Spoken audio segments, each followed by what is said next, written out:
விழுப்புரம் மாவட்டம் திருவெண்ணெய்நல்லூர் அருகே காருக்கு வழிவிடவில்லை என கூறி ஆம்னி பேருந்து ஓட்டுநர்களை போதை கும்பல் கொடூரமாக தாக்கிய சம்பவம் பரபரப்பை ஏற்படுத்தியிருக்கிறது. கோவையிலிருந்து சென்னை சென்ற ஆம்னி பேருந்து அரசூர் பகுதியில் மேம்பால கட்டுமான பணி நடைபெற்று வருவதால் தற்காலிக சாலை வழியாக பேருந்து மெதுவாக சென்று கொண்டிருந்தது.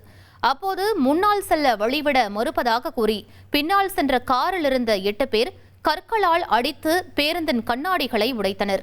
மேலும் ஆம்னி பேருந்து ஓட்டுநர்களை வெளியில் இழுத்து போட்டு கண்மூடித்தனமாக தாக்கினர். இவர்களை 8 பேரையும் கைது செய்து போலீசார் விசாரணை நடத்தி வருகின்றனர்.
செல்லும் இடமெல்லாம் செய்தி.